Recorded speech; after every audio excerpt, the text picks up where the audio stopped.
Ich eröffne nun offiziell diese Hauptversammlung und heiße die erschienenen Damen und Herren Aktionäre bzw.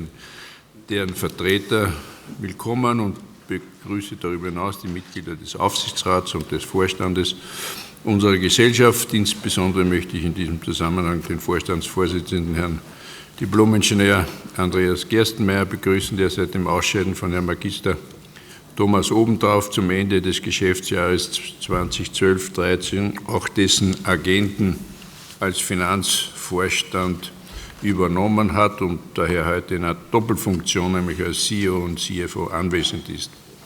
Herrn Ingenieur Heinz Moltze, der unverändert die Funktion des CTO ausübt, möchte ich ebenfalls herzlich begrüßen. Herzlichen Dank, Herr Dr. Andosch. Auch von meiner Seite, von Seiten des Vorstandes, herzlich willkommen zu unserer Hauptversammlung. Ich möchte auch die Teilnehmer im Internet zur Teilnahme an unserer Hauptversammlung ganz herzlich begrüßen. Beginnen wir mit dem Geschäftsverlauf des abgelaufenen Geschäftsjahres. Wir konnten das Geschäftsjahr 12/13 mit einem Umsatzwachstum von 5% in absoluten Zahlen mit 542 Millionen Euro Umsatz beenden. Das dabei erwirtschaftete EBITDA lag im Prinzip auf gleichem Niveau wie im Vorjahr mit 102 Millionen. Wir konnten die getätigten Investitionen sämtlich aus dem operativen Cashflow finanzieren. Das heißt, ein weiterer Fremdfinanzierungsbedarf für Investitionen entstand im abgelaufenen Geschäftsjahr nicht, was subsequent dazu führte, dass sich der Verschuldungsgrad der Gesellschaft deutlich auf 70% gegenüber 86% im Vorjahr reduziert hat.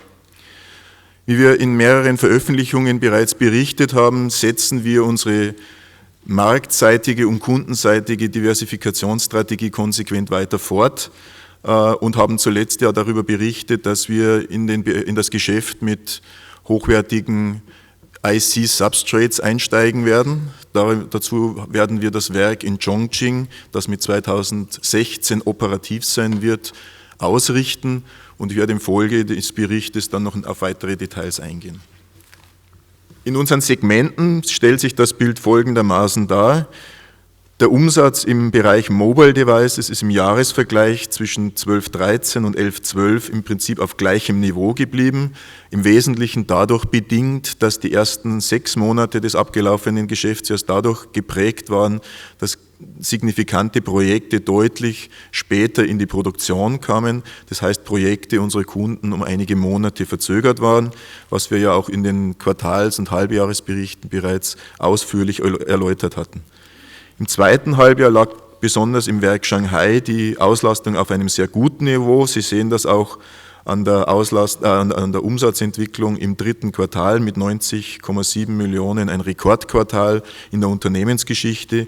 Im vierten Quartal ein normales, saisonales Jahr, das üblicherweise ja im vierten Quartal unseres Geschäftsjahres bzw. ersten Quartal des Kalenderjahres etwas schwächer ist, da dort die High Season, wie wir sie nennen, im Mobile-Geschäft doch etwas zurückgeht. Was uns gelungen ist, ich würde Ihnen gerne ein bisschen mehr über die Kunden erzählen, darf es aber leider wieder mal nicht. Wir sind doch ein gutes Stück vorangekommen, gerade im Mobile-Device-Segment. Wir haben einige neue Kunden erschließen können, durchaus sehr attraktive Kunden und sind dabei, mit denen sukzessive auch die Volumina auszuweiten.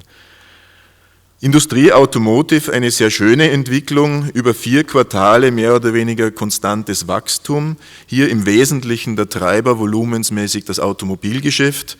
Wir haben Ihnen im letzten Jahr bereits berichtet, dass HDI-Anwendungen im automotiven Bereich für uns ein ganz wesentliches Element der Technologiestrategie darstellen. Dieses zeigt sich jetzt, dass wir die Situation richtig eingeschätzt haben. Das Wachstum im Automobilbereich, im Bereich HDI-Applikationen findet statt, zeigt auch weiteres Potenzial und hier sind wir auch durch unser Werk 1 in Shanghai sehr gut positioniert und können hier weitere Marktanteile gewinnen. Ganz klar auch der Bereich Medizintechnik, den wir vor 3 Jahren in den strategischen Fokus genommen haben. Auch hier konnten wir ein deutliches Wachstum erzielen, aber natürlich volumensmäßig ein gutes Stück kleiner als das Geschäft im automotiven Bereich, aber auch ein wachsendes und für uns sehr wichtiges Technologiesegment. Und wie Sie ja sicher alle wissen, der strategische Fokus der AT&S geht nicht auf Volumensproduktion, sondern auf Technologienischen, und dort passen die eben dargestellten Marktsegmente exakt hinein, und das ist auch die Positionierung der AT&S in Zukunft. Summa summarum, im Industrie- und Automotivbereich über das ganze Jahr eine vernünftige Auslastung aller Werke und damit auch ein guter Ergebnisbeitrag, den diese Business Unit für das Gesamtergebnis geliefert hat. Wir haben in allen unseren Marktsegmenten, also sprich Mobile Devices, Automotive, Medizintechnik, aber auch Industrie, unsere Diversifikation nach Branchen und Standorten weiter vorangetrieben. Innovation dieses Jahr am Schwerpunkt IC Substrates genannt, weil es für uns eine wesentliche Geschäftsinnovation ist. Es ist nicht nur das Hinzunehmen einer neuen Technologie, eines neuen Produktes, sondern es ist der Einstieg in ein komplett neues Marktsegment. IC Substrates, ein Markt, der im Wesentlichen auf die Halbleiterindustrie zielt, dort im Wesentlichen das Segment der Mikroprozessoren adressiert, und wir als AT&S wiederum die Strategie verfolgen, auch hier im hochwertigen und im Hightech-Segment unsere Position zu finden. Grundsätzlich ist von der Marktseite hier ein deutlich attraktives Wachstum über die nächsten Jahre zu erkennen, Größenordnung 6% per anno. Es ist also ein überdurchschnittlich wachsender Markt. Es gibt auf der Substratproduktionsseite überschaubar viele Wettbewerber, die im Wesentlichen das hochwertige Segment adressieren. Und hier, glaube ich, sieht man auch schon, was die Chance für die AT&S ist. Der IC-Substrate-Markt ist ein in Asien entstandenes Marktsegment. Es war nie wirklich Produktion in Europa und auch nur sehr rudimentär in USA. Das heißt, die AT&S geht hier in einen Markt hinein gegen japanische, taiwanesische und koreanische Wettbewerber. Warum trauen wir uns das zu? Erstens, weil wir uns auf der Technologiekompetenzseite dem Thema gewachsen sehen. Wir haben über die Jahre sehr viel an Technologieentwicklung getan, und genau das ist unser Wettbewerbsvorteil in diesem Markt. Wer, wenn nicht wir, können das hochwertige Segment die nächsten Generationen heraus bedienen. Da sehen wir einen deutlichen Wettbewerbsvorsprung. Wir haben einen sehr starken Partner an unserer Seite, der uns im Rahmen von Technologietransfer, aber auch als Initialkunde zur Verfügung steht. Und wir haben einen nachgewiesenermaßen sehr hohen Erfahrungsstand, Wissensstand in der Etablierung einer sehr hochwertigen Produktion in Asien, in China, wo wir davon ausgehen, dass keiner der relevanten Wettbewerber eine ähnliche Position einnimmt. Wie wird das Projekt in Chongqing abgewickelt? Wir haben einen minutiös geplanten Terminplan. Warum dauert das alles so lange? Genau aufgrund der technologischen Herausforderungen. Wir sind jetzt dabei, nachdem das Gebäude in Chongqing fertig ist, die Infrastrukturinvestitionen zu tätigen. Es wird das erste Equipment bereits installiert. Beginnend 2014 wird dann die Maschineninstallation in Chongqing anfangen, und dann ein ganz wesentliches Element des Gesamtprojektes, die Qualifikation der Produktionsprozesse stattfinden. Das heißt, wir haben ca. 12 bis 18 Monate Qualifikationszeit dieser Linien, was gemeinsam mit dem Technologiepartner Intel stattfinden wird. Und auch hier sehen Sie mit Intel, dem Marktführer und Technologieführer der Branche der Mikroprozessoren, was uns die Sicherheit und Gewähr gibt, dass wir zum einen die richtige Technologie der nächsten Generation gemeinsam in die Umsetzung bringen werden und zum Zweiten als starken Initialkunden, als Garant, dass die Kapazitäten, die wir hier installieren werden, auch wirklich genutzt werden. Zusammenfassend möchte ich nochmal sagen, das Thema IC Substrates ist eine Jahrhundertchance für die AT&S. Man kann es vergleichen ähnlich mit der Chance, die ergriffen wurde vor 15 Jahren HDI. Auch dort war AT&S der Vorreiter, war die erste Firma, die in großen Volumen weitsichtig Kapazitäten und Technologie für den Markt zur Verfügung gestellt hat. Die Ernte sehen wir in den letzten Jahren. Und ähnlich wird es nur in kürzerer Zeit mit den IC-Substrates sein. Das wird ein Riesenschritt in der Unternehmensentwicklung sein, volumensmäßig, aber auch auf der technologischen Seite, und wird die Firma grundlegend nochmal einen deutlichen Schritt weiterentwickeln und nach vorne bringen. Damit den Anspruch als Technologieführer für Verbindungstechnologien, den wir für uns erheben, den uns aber auch immer wiederum unsere Kunden rückspiegeln und den wir auch bestätigt sehen, dass eine Firma wie Intel bereit ist, mit AT&S ein derartiges Thema voranzutreiben.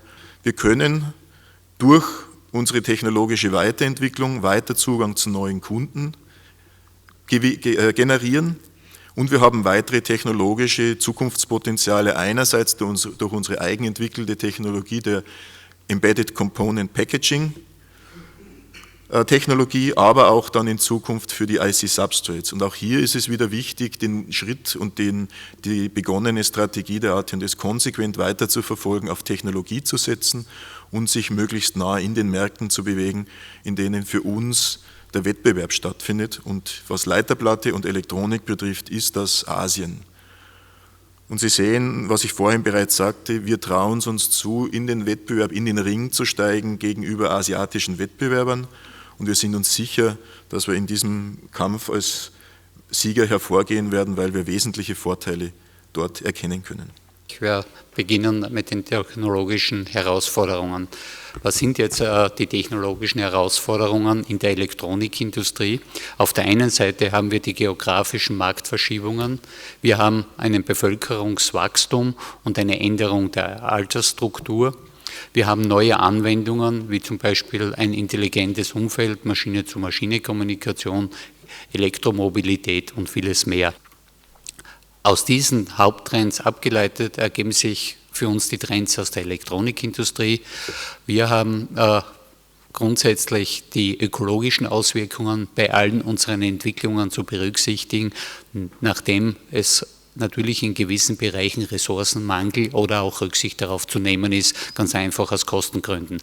Miniaturisierung, alles muss kleiner, leichter, schneller und mobil sein, und wir sehen heute bereits die totale Vernetzung von Maschinen zu Maschinen, von Geräten zu Hause, und das wird rapid zunehmen. 2020 werden sehr viele Geräte untereinander kommunizieren.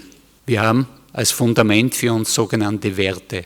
Die Werte, die wir über alles oder unter alles stellen, ist Qualität. Hier gibt es keinen Kompromiss, und es ist absolut notwendig, hier die entsprechende Qualität und das Vertrauen und die Zuverlässigkeit beim Kunden zu erreichen. Ressourcenschonender Umgang ist ein Muss. Wir alle sind hier gefordert, und auch speziell als Industrieunternehmen hier unseren Beitrag zu leisten. Und Kooperationen und Partnerschaften sind notwendig, weil alleine gehen solche Entwicklungen nicht. Man muss die gesamte Wertschöpfungskette verstehen, und in größeren Partnerschaften sind mehr Erfolge zu erzielen. Wir haben erstmalig einen Investor Day in Shanghai durchgeführt, parallel zu dem Investor Day in Leoben, was auch unserer Strategie im Bereich Investor Relations folgt, dass wir immer mehr parallel fahren, sowohl den asiatischen Kapitalmarkt als auch den europäisch-amerikanischen Kapitalmarkt stärker zu adressieren.